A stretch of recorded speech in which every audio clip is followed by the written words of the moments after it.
Welcome to another episode of Fresh Freight Basic Maintenance. You have found our tractor pre-trip inspection video. This inspection walkthrough is aimed at providing professional drivers with a fairly thorough guide to ensure that their truck is operating in a safe condition prior to hitting the open road. The inspection will be divided into 3 sections. These steps include the walk around, under hood, and inside the cab. I personally always suggest starting at the front of the tractor and working around clockwise. For a strong inspection program, consistency is certainly key. If you do it the same way each time, you're much less likely to miss something. So, with our lights on and our flashers on, we're going to start step 1, the walk around. Welcome to step 1 of the pre-trip inspection. We've got our tractor, we've got our PPE, our goggles and our gloves, and of course our good footwear for sturdy foot protection. What I always recommend is starting with your compliance. Make sure that your annual DOT is in place. Make sure that it's not expired. That's a big piece, and a lot of drivers will assume that it is not expired if it's a company vehicle. Always double check that. If you're professional, you're going to double check that. So again, starting at the front of the truck, we always walk around counterclockwise. We're going to go ahead and start at the door. So starting with the door, we're going to check for any issues here. The hinges seem to be strong. We're going to check our steps, make sure they're sturdy. We're going to go ahead and open up the battery box, get eyes on the batteries, make sure that there's no abnormal wear or anything, no arc marks. Make sure everything's strong in there. We're going to move back and inspect our tanks. Make sure your DEF tank is not leaking, make sure it's secure. Make sure your fuel tank is secure and not leaking. Check underneath the cab for any visible damage. Check your airbags under your cab. Check your air lines. Check your hoses. You don't want anything frayed, leaking, or damaged, and if you do see it, report it. Keep checking the exterior of the vehicle, look for any abnormal damage around the exterior of the cab. When you get back to the back of the vehicle, you're going to want to check your air lines. Make sure that your pigtail's in good shape. Make sure it's not damaged. Make sure there's no loose, frayed marks. Make sure that it's secured. Check your airlines, make sure that they're also intact. I always recommend to drivers, when you're not using your vehicle, please hang up your airlines and your pigtails. Those could get easily damaged. Inclement weather could do some harm to them. Let's keep them in good shape for a longer amount of time. Okay, so we're inspecting our catwalk stairs. Our catwalk, everything looks good here. Walking down the frame, I don't see any cracks in the frame here. Nothing needs suspension. Big piece. When it comes to a pre-trip inspection, is your tires. If you've got a tire thumper, go ahead and knock them. Aside from that, make sure you've got ample thread on all of your tires. Check your lug nuts, get hands on your lug nuts. Turn a couple of them, make sure there's nothing loose. Check for any signs of metal on metal contact. If you see any metal shavings on your rim, it's likely that you have a loose lug nut and you need to get that torqued or changed before you hit the road. Do the same on your back tire axle. As you can see here, we're kind of getting a little bald on this tire. Those drives will need to be changed soon.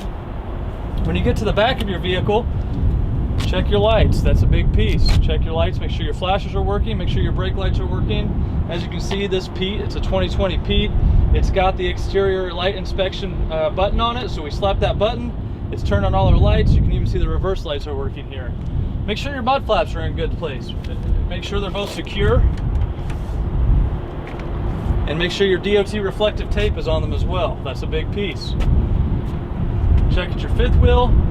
Get an eye on your airbags. Get an eye on your brake light. I always suggest getting lights on your brakes. These look good. We've got disc brakes on these and they've got plenty of life left. Again, get eyes on your fifth wheel. If you're doing the tractor inspection, you're not underneath the trailer, make sure you don't have a dry fifth wheel. As you can see, this one's been recently greased, but preventing a dry fifth wheel is a big deal. A lot of drivers will carry their own grease gun to grease that up as they need it. All right, tires look good here. Get your hands on lug nuts again. Everything looks well so far. Get an eye on your suspension. Check your springs. Make sure there's no cracks. Make sure your U-bolts are not loose. Quarter fenders are in place. We've got an APU on this unit. Everything looks strong here. We're not going to go too far into that. Just make sure there's nothing leaking or any visible damage there. Again, everything looks good. Anytime you get a chance, You're going to want to peer with your light underneath the cab every day, at the beginning of the day, beginning of your trip, because you never know what might have dislodged or come loose. So we're still on step one. We're going to move forward. We're still doing the exterior walk around. We're on the passenger side of the vehicle now. We're checking our door hinges are good, our lights are good, stairs look sturdy, our hair's in place, doesn't look like anything's loose. Come over to our steer tires. We're going to check our lug nuts on them as well. Make sure everything's tight. We want to get eyes on our hub oil. Hub oil is a big piece of driver safety. Make sure you have ample hub oil in your hub. If you don't, get it topped off, or if you have a wheel seal leak on the back end, make sure you get that repaired before hitting the road. You've probably already seen this a dozen times today before even starting your pre-trip, but you want to get a good visual of the front of the vehicle. You want to see if you can spot any fluids underneath, and that there's no abnormal damage that wasn't there the last time you inspected your vehicle. As you can see here, we've got a little bit of a loose bumper. That's the kind of stuff you want to keep an eye out for. Luckily for this one, we can just snap it back in. After you've completed the exterior inspection, you're in compliant, your lights are all working, everything looks like it's up to snuff. It's time to open the hood and see what's underneath. When you're opening the hood, again, safety first, make sure you have plenty of room to open that hood. Slowly lift it until you feel it latch against the hood prop. You're safe and secure there. Okay, and just as before, step two, we're going to start with the general approach. This guy's been recently serviced. You can see there's some grease blobs there. That's something to be aware of. We're going to do just a general visual inspection. I don't see any abnormal leaks. I don't see any normal wear. No harnesses are laying on the ground. No wires are frayed. I don't see any hoses loose. And everything appears to be good just from looking at this side of the vehicle. So I always start with the fluids first. Looks like we need topped off on some windshield washer fluid. Our power steering is strong. We're going to check our oil level. As you know, all professional drivers will have a roll of paper towels or some kind of rag to do this on a daily basis. Wipe the dipstick clean. And again, this was just serviced today, so we should be in pretty good shape here. Yeah, looks like we've got plenty of oil on the dipstick. Go ahead and dive into the inspection. So again, just making sure you get a good eye on everything. We'll start with the steering knuckle. Make sure there's no excessive free play here. Make sure everything's attached, that nothing looks damaged. There's no crack in your suspension. You want to get eyes on the brakes. Make sure you have plenty of brake life. Again, follow all your air lines. Make sure that there's no obvious damage. Everything looks good here. As again, you can see that everything's been recently greased, so you don't need a concern there. Make sure that there's no damage or crack in your suspension, no loose U-bolts. Everything looks good. Get an eye on everything you possibly can. There are a lot of very good mechanically inclined drivers, but a driver's job is just to make sure that the overall function of the vehicle is safe before performing the driving job. Everything looks good. Our fluids are good.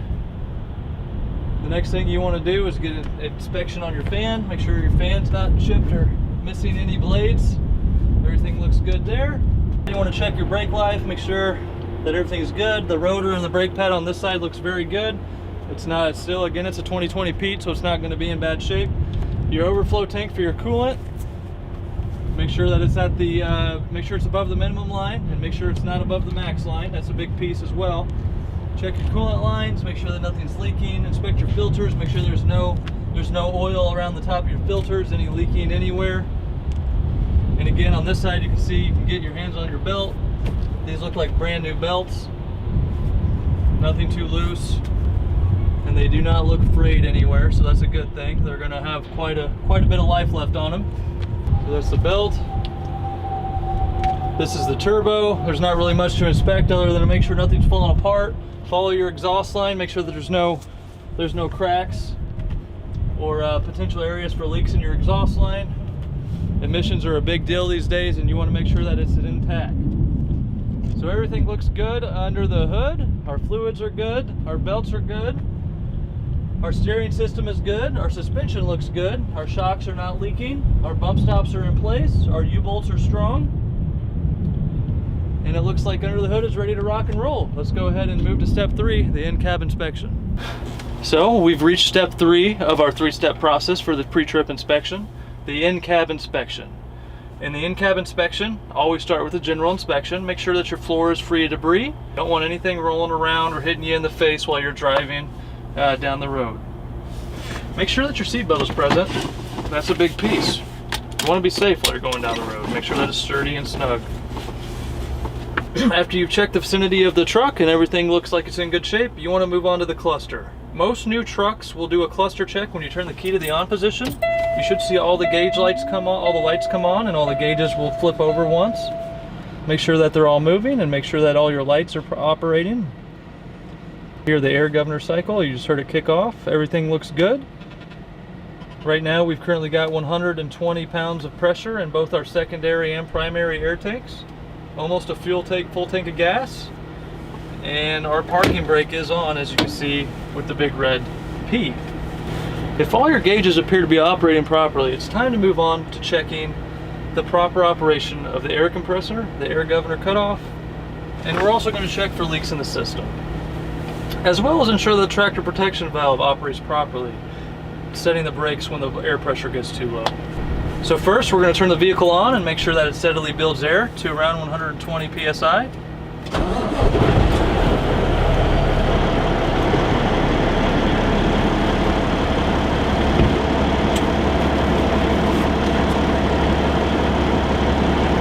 Once your truck has reached around 100 to 125 psi, the air governor is going to kick in and it's going to stop the air compressor from continuing to build air into your feed air into your air tanks. So at that point, you can go ahead and turn your key back to the on position, turning your engine off. With the engine off, your air tank's full, you're safe to go ahead and release your parking brake to check for any leaks. If you're not hooked up to a trailer with the trailer brakes engaged, you need to make sure you have a wheel chock under your tractor. You do not want your tractor rolling around while you're doing this test. Once you push your brake knob in, it will release the brakes, and you need to be able to monitor for any leaks at that point. All right, so our tanks are full. We're going to go ahead and release the air brakes, our service brakes.